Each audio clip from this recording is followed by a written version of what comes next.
Bine v-am regăsit! La începutul acestei săptămâni, planeta Mercur părăsește sectorul nefavorabil și parcurge rapid până la începutul lunii februarie un traseu neutru. Iar fiecare om poate primi sau poate alege influența sa benefică sau cea malefică.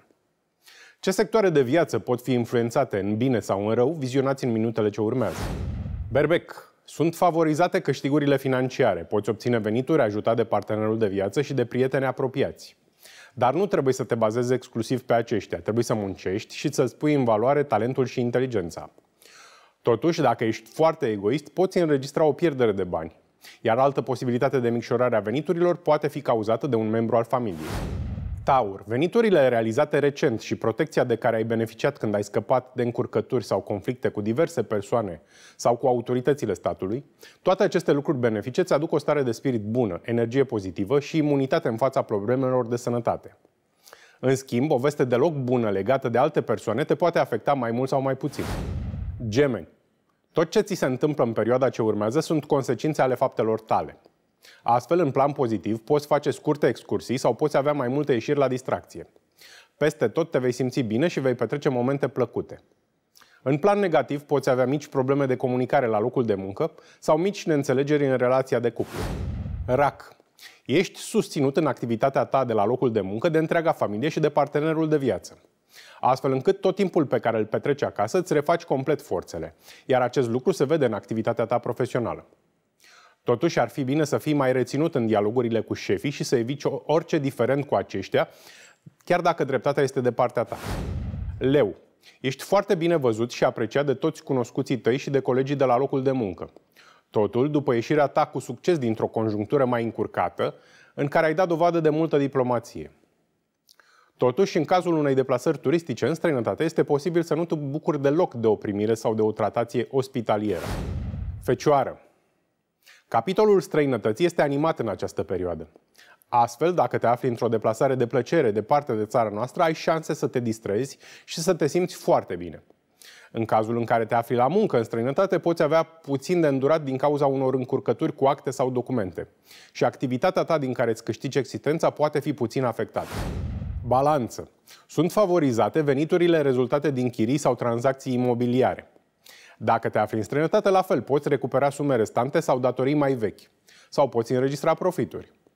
La capitolul pierderi, ești indirect afectat de problemele financiare de moment ale partenerului de viață. Tot mici pierderi poți înregistra din neatenție în conturi sau carduri bancare. Scorpion.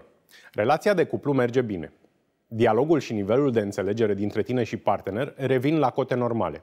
Iar o mică sumă de bani neașteptată readuce liniștea în relație. În schimb, implicarea ta într-un diferend poate produce o pagubă materială, iar partenerul de viață se poate supăra pe tine pentru imprudența comisă. Săgetător. Sectorul plăților pentru faptele tale din trecut se activează în funcție de binele sau răul pe care l-ai făcut în trecut. Astfel, în plan pozitiv, poți fi ferit de probleme la locul de muncă, te poți înțelege bine cu partenerul de cuplu și poți înregistra un mic câștig material. În plan negativ, poți avea incidente neplăcute dacă participi la vreo petrecere. Capricorn. Te împaci cu toată lumea și dai o petrecere în care te simți foarte bine împreună cu toți prietenii, dar și cu cei cu care ai avut ceva de împărțit și care au îngropat sabia războiului. În schimb, nu este recomandabil să te distrezi acasă, deoarece partenerul de viață și ceilalți membri ai familiei nu vor fi deloc încântați. Vărsător. Te simți foarte bine după revenirea ta acasă, după lunga perioadă pe care ai petrecut-o în străinătate. Ai parte de multă căldură sufletească de la toți membrii familiei, cărora le-ai lipsit mult. Dacă nu ai fost plecat peste hotare, te vei simți în largul tău acasă împreună cu copiii tăi. Totuși, implicarea într-un conflict îți poate strica buna dispoziție acasă.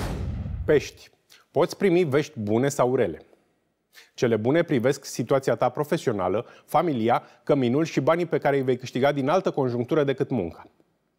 Veștile rele privesc o excursie sau o ieșire la distracție, probleme cu veniturile pe care ar trebui să le realizezi prin muncă și vorbe rele care circulă la adresa ta și care nu sunt adevărate. Acestea sunt previziunile privind influența planetei Mercur până la începutul lunii februarie, atât în plan pozitiv, dar și negativ, în funcție de alegerea sau trecutul fiecărui om. Vă mulțumesc că ați fost împreună cu noi, rămâneți în continuare cu România TV.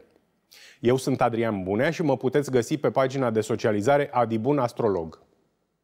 Și nu uitați, Soarta omului este mereu în mâinile lui, dar numai dacă se desparte de egoism.